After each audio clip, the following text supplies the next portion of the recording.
Funny चुड़ैल और गांव वाले।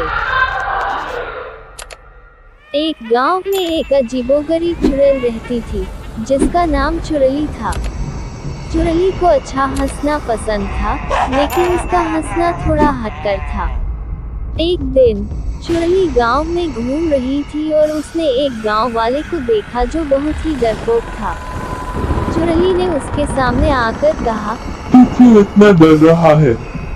मैं तो सिर्फ फनी चुड़ैल हूँ। डरपोक गांव वाला चुड़ैली से मिलकर हंसा, लेकिन चुड़ैली ने उससे एक शरारत भरा प्लान बनाया। वह गांव में विभिन्न स्थानों पर छुपकर लोगों को चौंकाने लगी। एक दिन चुड़ैली ने एक चाय की दुकान पर दुकानदार को चौंकाया जब वह बॉयलिंग चाय के प्याले को देखकर चिल्ला बोला, ये कैसा जादू है?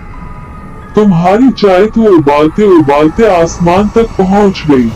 चुड़ैली हंसी में बहकर बोली, अरे वो तो मेरी सादी सी चुटकुला है। तू बिल्कुल डर मत, तुझे इतनी गर्म चाय पिलाऊंगी कि तू खुद से उबलने लगेगा। गांव वाले ने हंसी में राजी होकर कहा, तुम बिल्कुल फनी चुड़ैल हो। मैंने तुम्हारी बातों में डर खो दिया है। इसके बाद चुड़ैली ने गांव वालों को हंसाने के लिए और भी कई मजेदार प्रैंक्स खेले। गांव वाले ने उससे दोस्ती की और चुड़ैली ने देखा कि हंसी का जादू सबसे बड़ा है।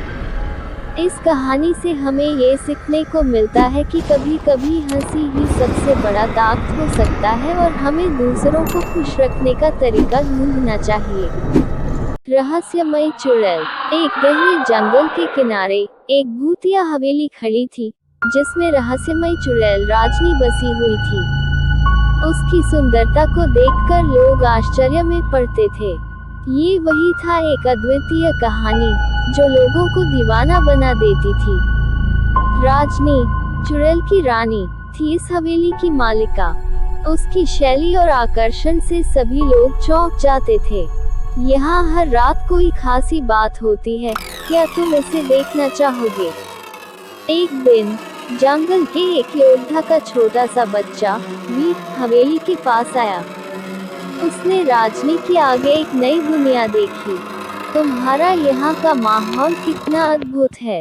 राजनी ने वीर को इस भूतिया हवेली के रहस्यों के बारे में बताया और उसे अपना साथी बनाया। फिर आती है मीना, एक खोजने वाली योद्धिनी जो अपने खोजों के लिए प्रसिद्ध थी।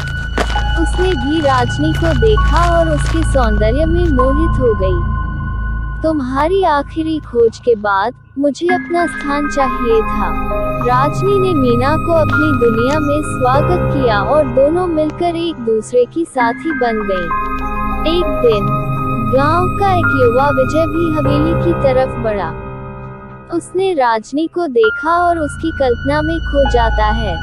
तुम मेरे सपनों की रानी हो।